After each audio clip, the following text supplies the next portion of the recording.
public safety team and our community outreach teams. Your council member, Brianne Nadeau. And we're just going to talk a bit here and take some questions and then walk around the neighborhood to talk to neighbors. We know that this neighborhood has been particularly hard hit with burglaries and other crimes in the recent days and weeks. And while we know that violent crime is down since last year, the amount of violent crime remains very unsettling to neighbors. And the amount of property crimes that we have seen is also unacceptable to us. We know that victims of property crime feel violated, they're incredibly inconvenienced, and it leads to feelings of their own personal peace being disrupted. And we take those crimes very seriously as well. So over the past year, we've launched and expanded the number of teams that MPD and DC government at large has to respond to these sort of crime trends. That includes the carjacking task force that Chief Conti, working with federal and regional partners, has deployed, as well as our go teams that we deploy for special events. We've also launched 2 multi-agency task forces, one that is focused on our nightlife corridors and the other one focused on violent crime. And both of these task forces have achieved positive outcomes. For example, between June and December of last year, we drove down crime in 3 nightlife corridor areas on Connecticut Avenue, U Street, as well as, where's our third one? H Street Northeast. We saw an overall decrease by 28%, and on H Street, we saw a decrease of 20% in total crime. Now we are able to say today that we can situationally deploy a task force to the Adams Morgan community as well. That's good news. So what that means is, depending on what's going on in the neighborhood and our staff resources, we will be able to deploy in Adams Morgan. We also recently added additional foot patrols in Mount Pleasant, which is also a part of the 3rd District. And I know that the businesses and neighbors have been advocating to me directly about the need for officers to be on foot, not only in Mount Pleasant or in Adams Morgan, but all over the district. So, Chief, we appreciate your attention to that. In addition to the Nightlife Task Force, we have a multi-agency public safety task force which supports MPD's homicide reduction initiative and focuses specifically in parts of our city that have the highest numbers, unfortunately, of gunshots and people killed by guns. The task force recently expanded to the Good Hope Road corridor. We conducted one of these multi-agency walks on the Good Hope Road corridor just a few weeks ago. And the chief and I speak about it weekly. And not just the chief, but our DBH professionals, as well as our bid, about how we can make the Good Hope Road corridor safer and improve the quality of life for neighbors and residents. We are also expanding some of that work to 2 areas along Georgia Avenue. And on Wednesday, I will be leading a public safety walk in those areas on Georgia Avenue.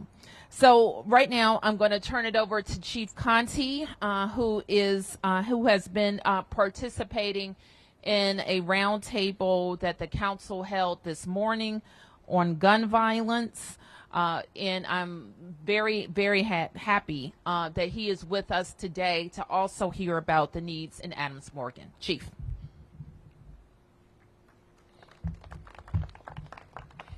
Thank you, Madam Mayor. I'm Robert J. Conti III, Chief of Police here in the Metropolitan Police Department, and I want to thank the Mayor for her support of the Metropolitan Police Department. Keeping each and every part of our city safe is one of our top priorities. No matter if it is here in Adams Morgan or in the 6th District, we are committed to safeguarding lives and property. MPD is constantly assessing our staffing along with crime trends, utilizing intelligence-led policing to put our resources in the right places. But even with that, there are people out there who continue to cause harm to our communities, and they need to be held accountable. But we can't do it alone. To hold those people accountable, we need the community's help. A great example of community helping us hold people accountable was right here in Adams Morgan. In just the past few weeks, MPD arrested 3 people who were responsible for a total of 25 establishment burglaries, robberies, and destruction of property offenses that occurred between October 17th and February 23rd of 2023, right here in the 18th Street corridor and extended into the 2nd District. Those cases could not have been solved if businesses and residents didn't provide us with security video. With some hard and diligent work by our 3rd District officers and detectives, that video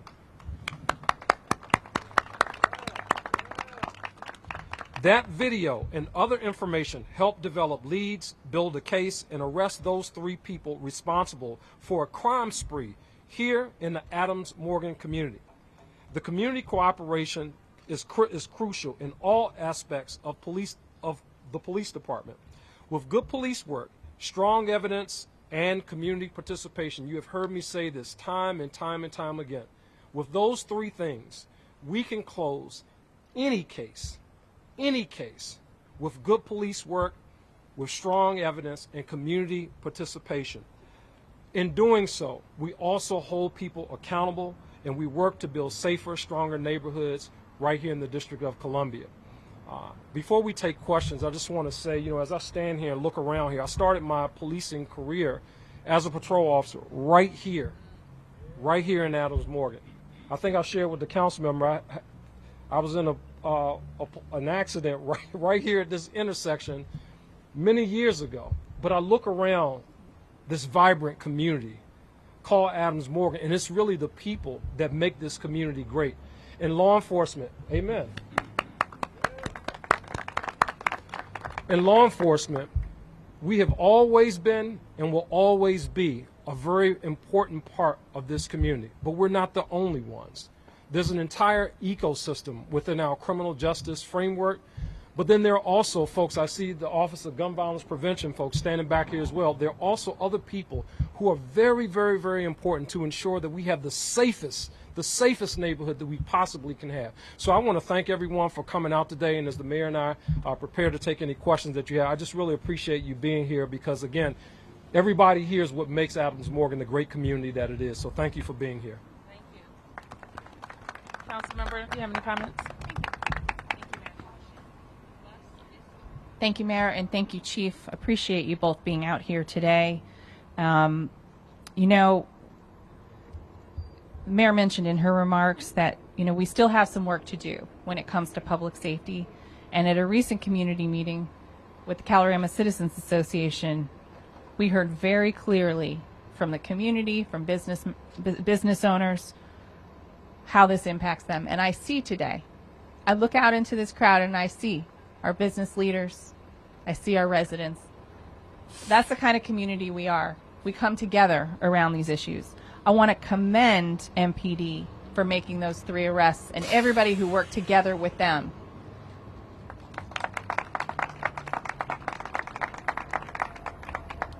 And the thing about it is, people have a right to be angry. I'm angry.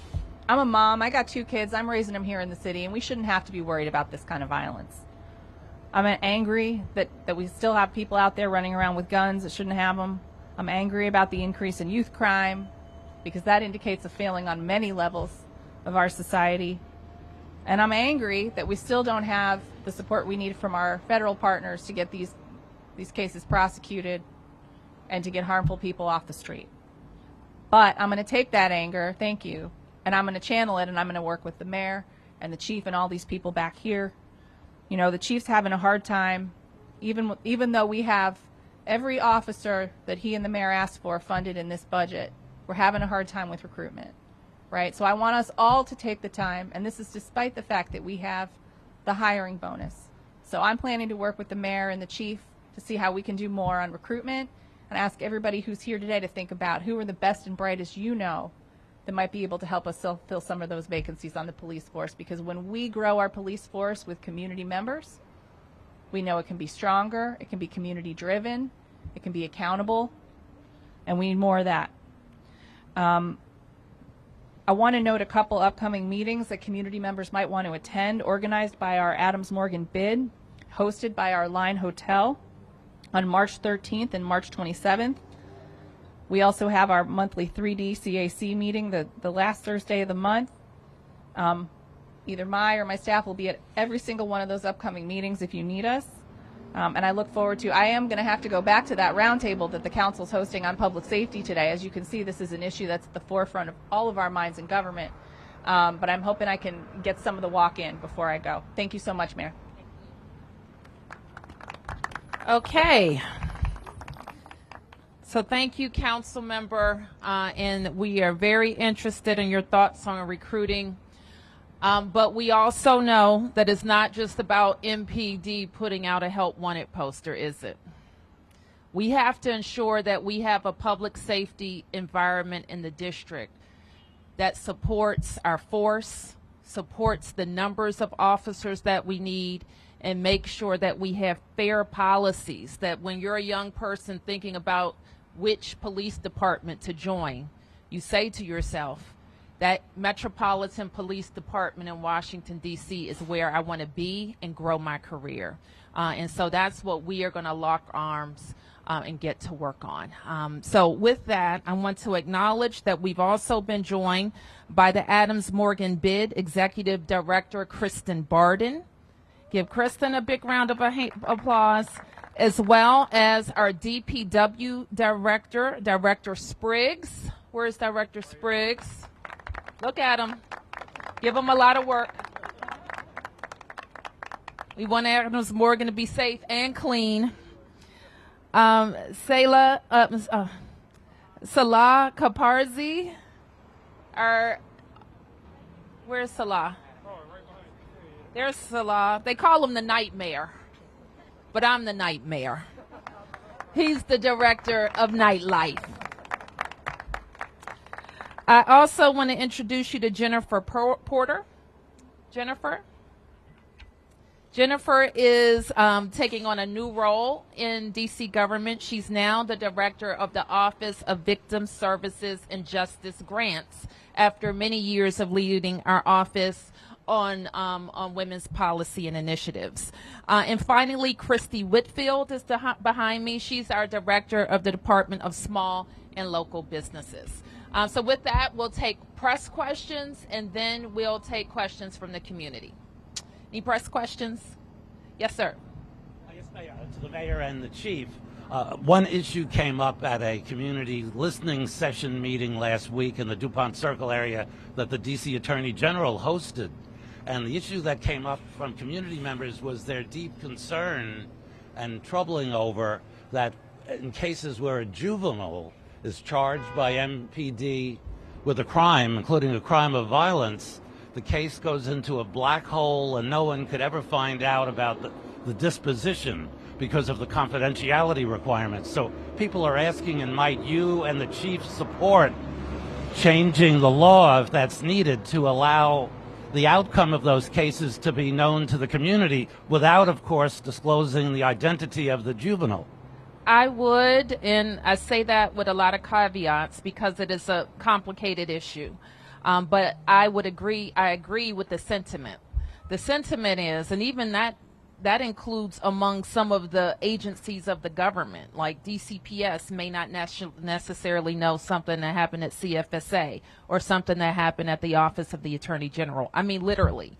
And so that type of discussion among responsible agencies is definitely needed. Now, you may, from a press perspective, have a different set of interests, but we have our own interests that aren't being served by the confidentiality laws as they are now. Any other questions? Okay. Mayor, last week Fox 5 reported on a building here that had been broken into at least 6 times, showing the video of that. Previously, there was a business owner of Aurora Market who talked about how he had reached out to the local council member multiple times and that he had been reaching out for help regarding one particular person who kept vandalizing his business. Why is this now coming after those reports? How do you answer the folks who are saying we needed help beforehand, we never got it? Why is this happening now? Why is what happening? Expanding the task force to this area. Well, we're expanding as we have resources. So we can't say that every community can get a nightlife task force. For example, we just simply don't have the officers or the other personnel to dedicate to it. But we have seen a pattern of a property crime where the chief is committed to really focusing on how we can make extra deployments to the area.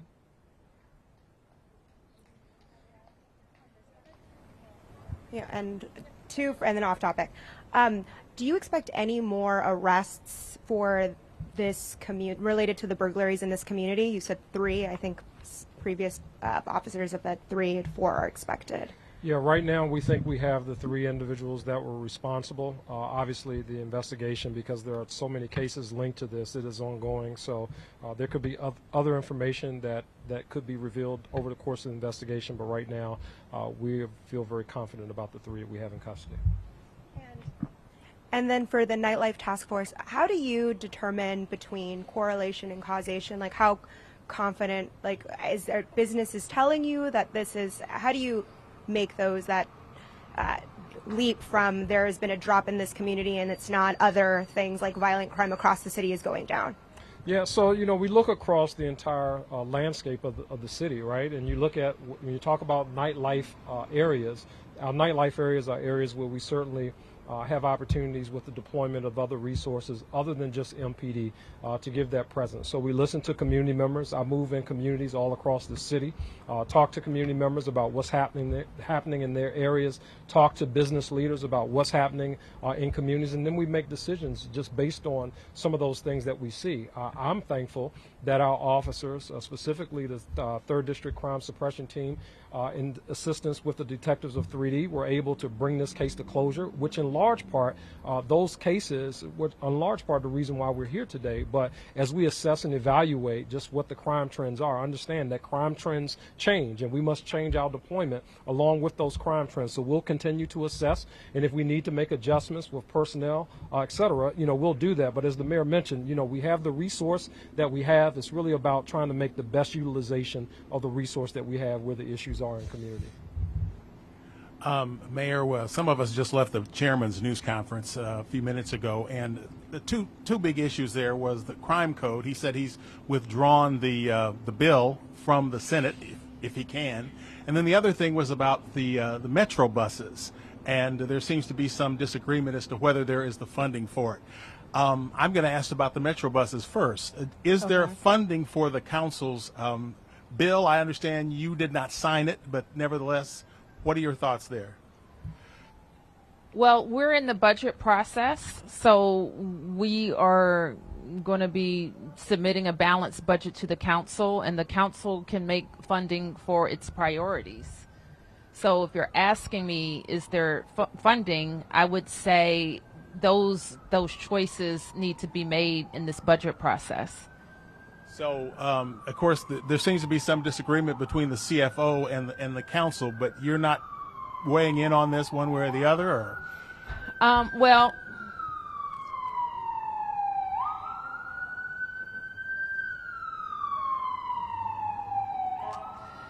I'm not sure how to answer that question, Sam, other than to say the CFO is the only entity in the district that can estimate and certify revenue. And your position on free metro buses, what is it? We're in the budget process, so we're discussing a lot of priorities after the information that we received on the February revenue estimate, which had our dollars, not this upcoming year, but in the years after that, going down pretty significantly. So as you know, we have a multi-year budgeting process, so we have to make the budget balance on the revenue estimates that we have. I don't get to say how much revenue we have. The council doesn't get to say how much revenue we have. Our law says that the independent CFO says how much revenue we have. So that's why I answered your question about Metro in that way, because that was the estimate that we're working with. Chief, the city has a lot of violence interruption programs, more than $100 million worth or more. But what is the status of the police force itself? You look at the numbers every day. How many officers do you have as of today? How many do you think you still need? So as of today, we're at 3,378 officers. Where we were when I first took over, we were at 3,800 police officers. So as you can imagine, that's a significant shortage in terms of the number of officers that we have. But we make no excuses in that space. We still, with the 3,378 that we have, we go out here and we do the best job that we absolutely can. We have the members of the Metropolitan Police Department. I've been very consistent about this. They've worked over 1 million hours of overtime over the course of the last 3 years, which is significant, but it's not sustainable, and it's not something that we want to be proud of and stick our chests out about to say, hey, we're working our officers to death in this space. Ideally, the mayor and I, her question to me is, Chief, what do we need? What do we need? And, people, and I mean, this is just beyond me. Some people have never put a pair of handcuffs on anybody a day in their life want to tell me how many officers we need for the Metropolitan Police Department. But that's another conversation for another time. But what I will say is that in the conversations that the mayor and I have had, I think we first need to get back to 3,800, which will take several years to do, at least probably a decade at the rate we are right now, right? And then we need to look at beyond that. But I think 3,800 is a comfortable number, but I would like to see 4,000 officers in our city. And I say that based upon everything that our police officers are tasked with, in Washington, D.C., and this is one thing that people don't necessarily realize is different from a lot of other places. We are the police department, we are the sheriff's department, we are all of those things here, and we are the state police here in the District of Columbia. Our Metropolitan Police officers are responsible for that. Add to that, there are responsibilities in the federal space. Anytime there are foreign dignitaries, major demonstrations, all of that stuff. So to say that, let's just let the number go down to whatever the lowest number is, and some people try to do that, to say, crime went down last year. Violent crime was down last year. Well, you talk to community members about that. At the end of the day, when community members reach out and they call for police, they want to see a police officer and they want to see them in their community like right now. So right now, what I'm doing is moving resources around as best I can with the resources that I have to give communities that presence, using overtime and the other things that we need to do to make community members feel safer.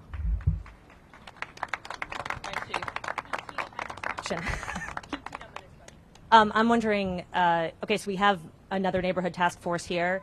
We're expanding the resources we have. Where are those resources coming from? Are you pulling from somewhere else? Are those officers leaving other neighborhoods to come to this neighborhood? And where are we going to see less officers because of this? Yeah, so the good thing about the task forces that we have here in the 3rd District, U Street is already it's already here in the 3rd District. So it's really kind of building on that. And again, keeping in mind that let's not make this strictly about police officers, right? If police officers are one part of it, but our nightlife task force partners include Department of Public Works, Department of Transportation, Department of Vehicles for Hire, DBH. It's inclusive of all of that. So we want to, again, in an effort to try to really just maximize the government footprint in these various communities, utilize MPD and our other partners to expand and be impactful in communities. We want community members to feel safe, and as a result of that, it's not, again, just about police being in the neighborhood. When the guys from the Office of Gun Violence Prevention or whoever, or CSOSA are walking around in communities, all of those things together, I believe, contribute to making communities feel much safer than what they are. Mayor Bowser, Yes. if we could go back to the crime bill. Yeah. I guess you know now that the chair sent a letter to the president of the Senate withdrawing the crime bill. both Democratic and Republican Senate leadership have said the vote's going to go forward regardless of what Chairman Mendelson has done. My question first, did Chairman Mendelson consult with you about this maneuver before he did it? Did he alert you to it before he did it? And just what are your thoughts about, you know, he also won't give a timeline on what happens next, but he says nothing's going to happen fast. This is going to take time before we get another crime bill before Congress. Well, I would agree with the chairman's kind of sentiment that it's best for everybody if the vote doesn't take place. I'm not sure. It sounds like some members of the Senate have spoken up. I'm not sure that that's procedurally possible. Did he consult with you, or I've had a lot of conversations, Mark, about this, so I'm not sure exactly. Seems like withdrawing the bill the first time in the history of the District of Columbia is something you would remember chatting with the chairman about. As I said, we chatted, I'm pretty sure, about the broad goal that there wouldn't be a vote, and exploring every means possible to get to that end.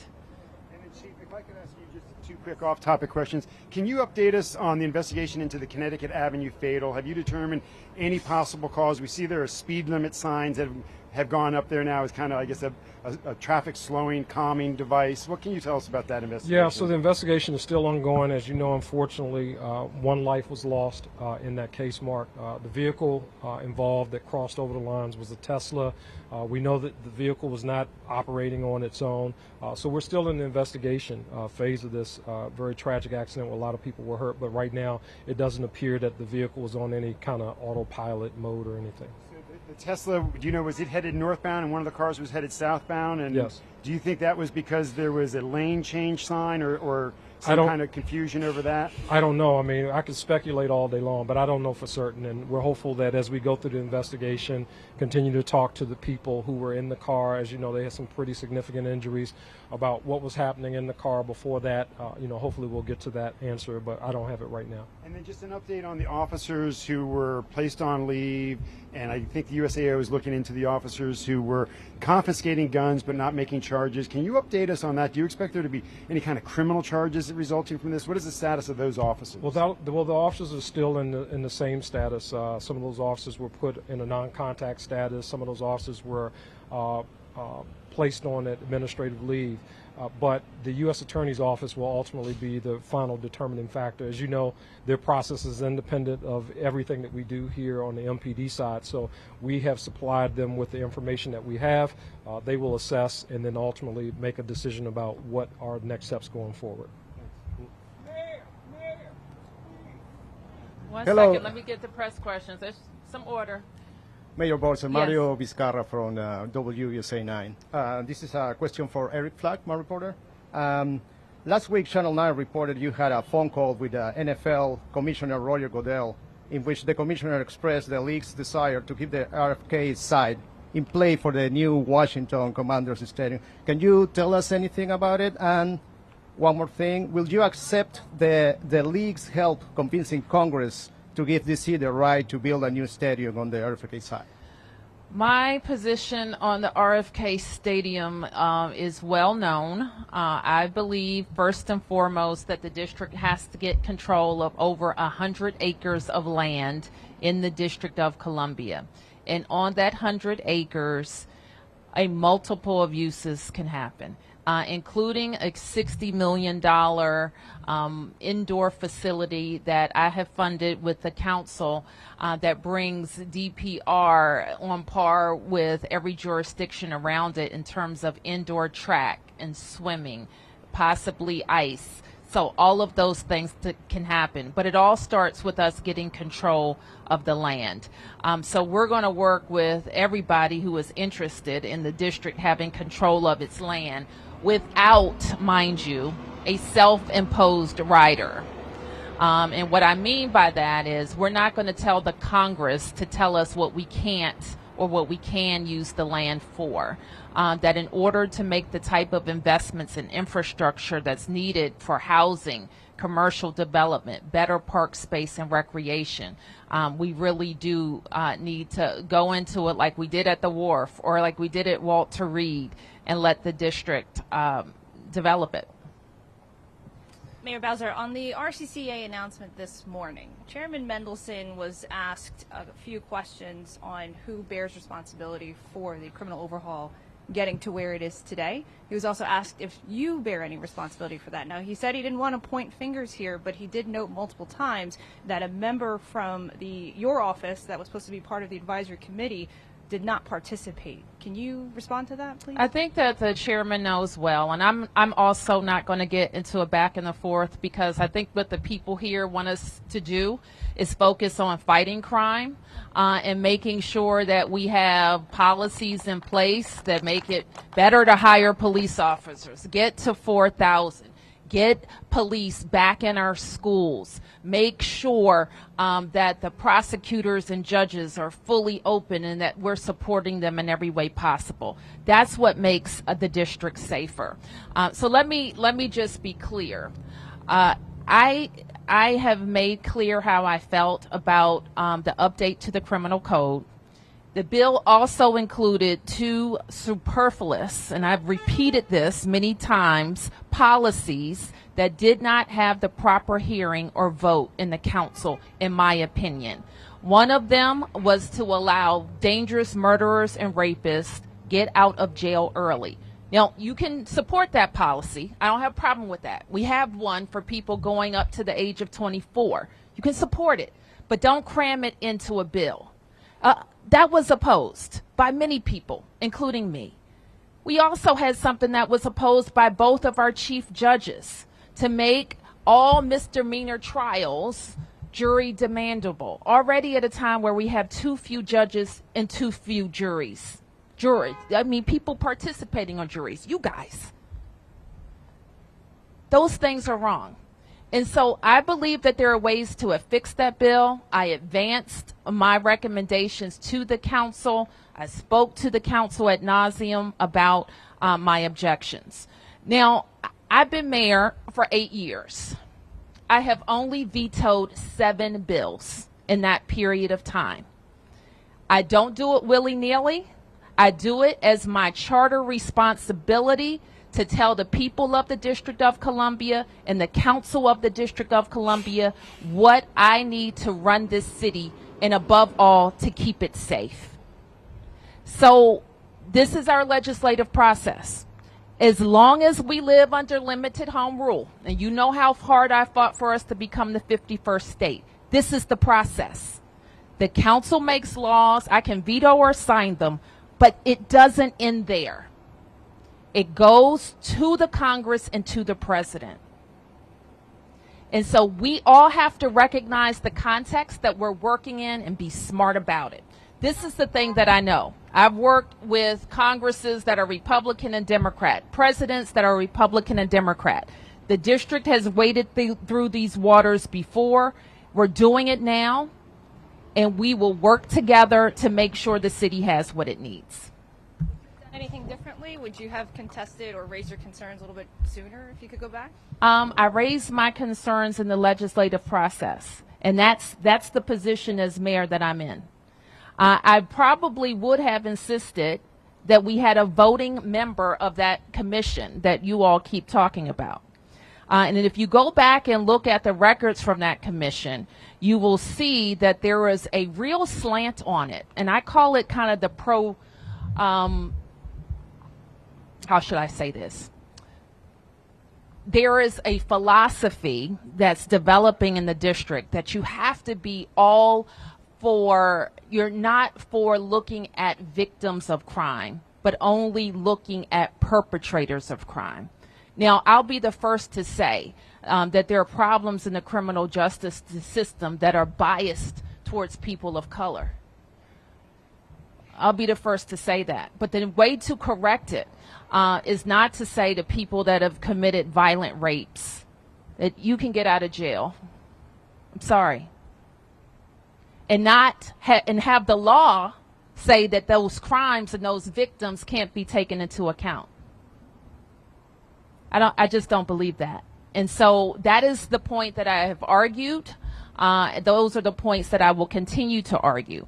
And the chief and I and people who know about gun use know that you have to stop people with guns at the very earliest part, and you shouldn't be rolling back sentences for people who use guns in our city. And I just believe that very strongly. Yes. Yes. Thank you, Mayor Bowser, and I'm hoping Chief Conti can address this question as well. With homicides up 30% so far this year, what do you plan to do specifically to address that trend, and do you expect that will weigh on the council or change the approach to criminal code reform going forward? I appreciate the question. So while you're talking about the homicide trend, let's really put it in perspective. Okay, so last year we ended the year with a reduction in homicides. And as you will hear me oftentimes say, one is one too many in any community. Right now we've seen a slight uptick at the very beginning of the year. We're in the month of March. We got a whole lot of months and days left between now and the end of the year. The things that we have been doing is locking up bad guys, taking guns off the street. What we got to do, if we really want to see homicides go down, is keep bad guys with guns in jail, because when they're in jail, they can't be in community shooting people. So when people talk about what we're going to do different or what we should do different, what we need to do different, that's the thing that we need to do different. We need to keep violent people in jail. Right now, the average homicide suspect has been arrested 11 times prior to them committing a homicide. That is a problem. That is a problem. Now, on the other end of the spectrum, the other thing that also is very problematic, which tells you that this goes beyond just the police, is that the average homicide victim, the average, also has been arrested 10 or 11 times prior to them becoming a homicide victim. That is a problem. But that is not something that is only going to be fixed by the Metropolitan Police Department making arrests, which is where all of the other partners and community members really kind of stepping up to the plate and talking about what's important to the people in this city. I have been saying it, and I will keep on saying it. The best way to keep homicides, one of the best ways to keep homicides from happening in our city is to, as the mayor will say, solve cases. That's important. We want to keep bad guys off the street and keep them from getting guns in their hands. If we can do those things, we'll see a reduction in homicides in the city. Thank you. So let me say this as well, because the chief emphasized a point that I think bears repeating. Because the thing that I know about dealing with community and government and crime all of these years with the great Metropolitan Police Department is that when we throw all the resources that we have at this issue, we drive down crime. And we're going to drive it down this time too. At the start of last year, we were in a real tough spot with shootings and homicides. By the end of the year, we were down 7%. We start this year in a tough spot with shooting and homicides, but I assure you that we're going to use all the resources at our disposal. We're going to continue to ask the community for your help, and we're going to drive this crime down as well. We will continue to have some ideas. I plan to work with my team on advancing a set of policy proposals that we think that we need the council to take urgent consideration at. I hope to be able to do that in the next 30 days to make sure, as I mentioned earlier about hiring, that we have a public safety environment where people who are considering law enforcement think that DC is a great place to work. They don't think that right now. And so we need to make sure that we're working on all of those issues along with even some of the things that were raised in the first question. We've heard from our principals, we've heard from other people who work with children that we need more information about what's going on with our kids so we can serve them better. So that's something for us to consider as well. So I'm going to be able to take a couple of community questions, and then we're going to get started on our walk. Yes. Peace and love. Do you support reparations for kidnapped, brutally enslaved Africans? Well, I certainly think I've spent my time in office trying to right wrongs, especially systematic racism and systematic systems that have kept African Americans in our city from getting ahead. We're very focused right now on black home ownership that we think takes that on directly.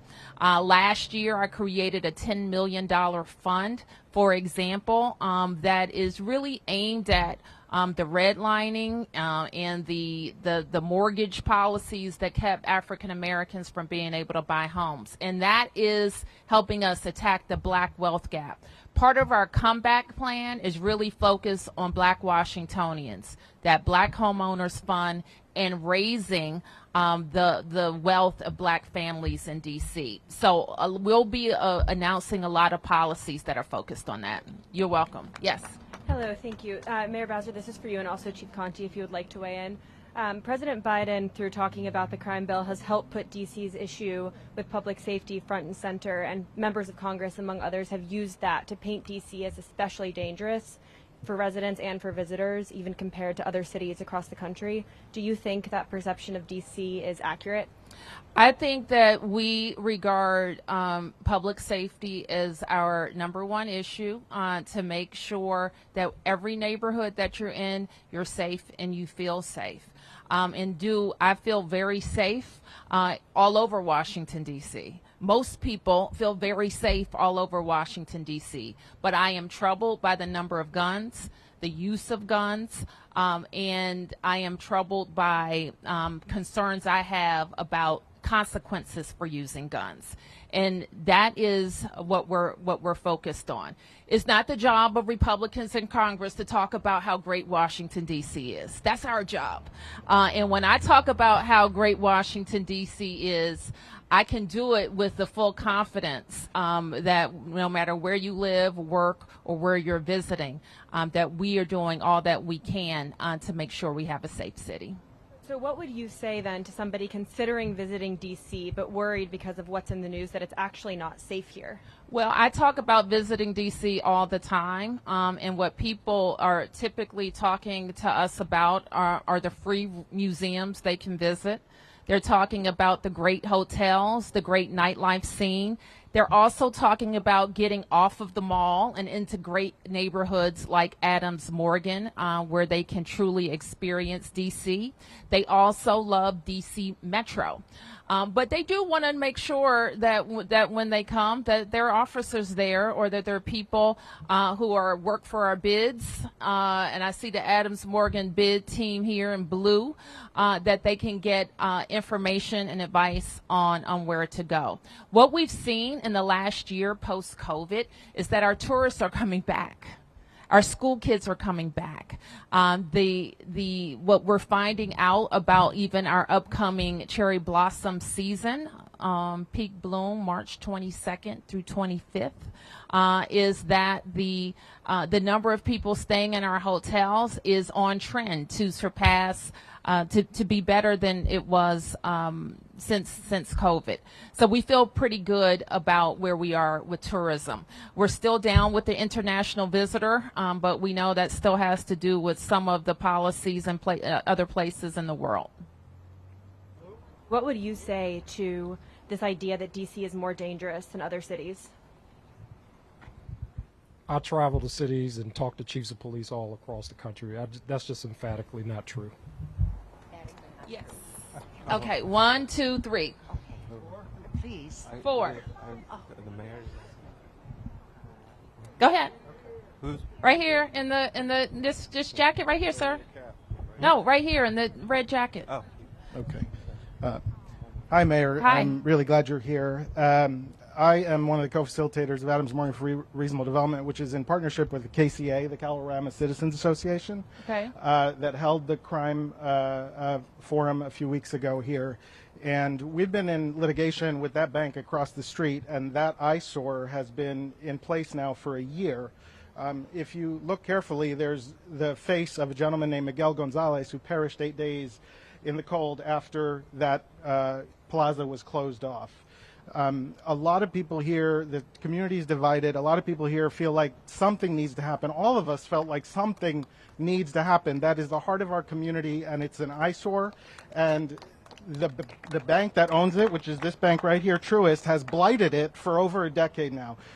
Let the concrete go bad, like avoided having community programming on it. So 2 things I'm asking if you or your administration can do. One is revoke the permits. The Court of Appeals was very clear, rejecting their case and sending it back. revoke the permit that DDOT issued to put those fences up, and 2, buy the building and buy the space. It's going to cost us $8 to $10 million perhaps to rehab that space and turn it into what this community needs. Because what's remarkable about Adams Morgan is that we don't believe as much in bad guys. People become bad guys when they don't get what they need. And we've been putting mutual aid on that corner. We've been putting people's needs and making sure they're trying to get met on that corner for a long time. And we'd like to continue doing it. So will you revoke those permits for those fences, and will you buy that building? I'm not prepared to say either right now, but I'm happy to have that conversation. Yes. Who was second? I was. I want to thank you for vetoing that ridiculous bill. As someone who has lived in this neighborhood for 40-some years, I have never felt unsafe until my building was broken into every night, over and over and over again. And it is the residents of the building, you'll excuse me, officer, but not the police, who ended up taking pictures, identifying the person. And just Friday, I went online to follow this case in district court, and the judge was about to let him out. He has 40-some arrests going back years and years and years in D.C., and he terrorized us. I couldn't take the trash down at night because he wandered the hall. Yes, ma'am. So I What's need the to status tell you, in the court now? He got sentenced at least till the end of the year because I went online. His name is Nix. All right, we're gonna follow up on it to see where it is. But what I'm saying is, I never thought I would be someone who wanted the Congress to have anything to do with D.C. government. But as long as our ridiculous council people, and I say that, are not paying attention to what the neighborhoods are saying, as long as you get hundreds of people out at the church 2 weeks ago saying we cannot live safely in the neighborhood we've always lived in, then something has to change. Well, thank you, ma'am, for your comments. And what you said, we never want the Congress to interfere. I want to be clear about where I am. But I do think I need your help as some of these bills are making their way through. I was asked the question, should I have gotten involved? Well, I'm involved in the legislative process when the council has hearings, when they have markups, when they have 2 votes on the bill, and then a third vote to override my veto. We need the community to speak up to them so that they too have consequences for not listening to you. All right, number 3. No, here, sir. Thank you. Yeah, I'll be quick. Just a question about the recent arrests. There had been rumors that there were gangs from out of town involved in burglaries. Were they all local people? Is that rumor wrong? The commander is here from the 3rd district. These were all local people. There were no out-of-town gangs or anything. People who kind of wander around the community on a regular. Okay. Yes, sir. Really quick, Chief and Mayor, Dante Cuddian from the Line Hotel Security Director. What's your message to other businesses that believe that giving over security footage or actually helping is like, you know, I deal with it all the time. A lot of your 3D officers come to me because our hotel is pretty big, and we are able to give the footage, we're able to work with them, we're able to close a lot of cases. But you do have business owners that are also not helping them. I meet a lot of officers, you know, on the beat, a lot of detectives that are also giving the message of, we went here, we didn't get that information, it doesn't help. We're talking about reducing the crime in this area, Adams Morgan. You know, we are one of the largest employers in the area. I want my staff to feel safe, all 200 of them, but I also want our out-of-town guests, our local guests that come in, I also want them to feel safe, but our business partners are not helping. Can you just give a clear, direct message, what your message is to those people that are not helping us keep this community safe? So I'll say 2 things. First one, I've said a lot in community, and I'll say it again here. People respond differently depending on their proximity to pain. So when that thing happens in your community, if it happens in front of your doorstep, if it happens at your hotel or your business, you feel differently versus it happening someplace else. So first and foremost, we got to keep that in mind. The second thing that I would say is that public safety is not a spectator sport. And really, the reason why we were able to close those 25 cases is because of the help of community providing that video. The mayor has talked ad nauseum about the rebate program. Residents can get access to it. Businesses can get access to it. We close homicides as a result of video. We close shootings. We close property crimes. And we get to the truth a lot of times with respect to what we find in video. So to the extent that community members or business owners have video, I plead with you. That information should be shared with law enforcement. It benefits everybody. It benefits everybody in this community, your customers, whether you're a resident or whatever. It benefits everybody to be part of that process. So thank you for raising that, sir, from your hotel, and I appreciate what you guys have been doing. Thank you so much. Partnership with the bid as well. Last question. Oh, please. Hi, my name's Vic Miller. I've lived here almost 50 years. I have two very quick questions. First, when we first moved in, the 3rd District was a lot smaller than it is now. About 20 years ago or so, they pushed out our eastern boundary past Washington Hospital Center to East Capitol and pushed us north to include Mount Pleasant. Well, those guys, we're told, have more crime than we do. So that's a sucking sound of police coverage that we don't get. And I'm wondering if anyone in the police or the council might consider a close look at the boundaries of the districts.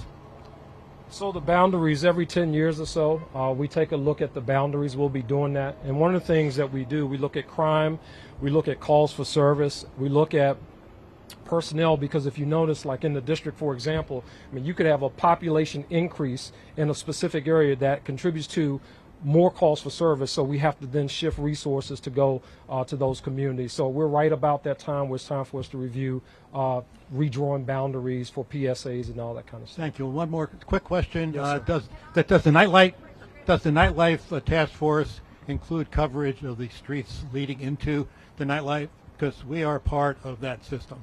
Yeah, so they cover the area. You'll probably see them more concentrated, like where the businesses are, but the police officers and the other folks, you know, we don't want everybody huddled up on 18th Street or everybody huddled up on Columbia Road, right? It's really kind of watching where people are coming in, the access and egress points and that kind of thing, really focusing in there, sir. So a very valid question, and it is something that we take in consideration. Yes, sir. All right, that's this young lady. Please, I've been longing. Thank you. All right, thank then we you. have to get walking. Thank you, Mayor. I live in this area, and I think it's a great area. The diversity in this city reminds me of so much I've seen on the West Coast. Every ethnic group, you know, you just love it, you know, to see every different type of person on the streets. And the thing is that you talk about nightlife here, but no one ever concerns themselves with how frightened seniors are here. We are seniors. I'm 72 years old, and already because of COVID-19, we've had all kinds of activities come into our senior homes. I don't know if it's specifically this neighborhood or others around, which I'm sure is a trend. But what they're doing is they're going into senior homes. We don't have management and property managers that will protect us. We've got cameras everywhere, but they keep saying that the housing authority, because we live in a neighborhood where we have fixed income, where we can afford to live here and enjoy our lives, but we can't when we're constantly scared. We've got prostitution. Okay, ma'am, let me get some additional information from you. Let me get some different so we can figure out what's going on in your building. Okay? Sarah Circle. Sarah Circle. Got it. All right. We're going to get moving. If you're walking with us, I'll answer some questions on the way. Thank you, everybody.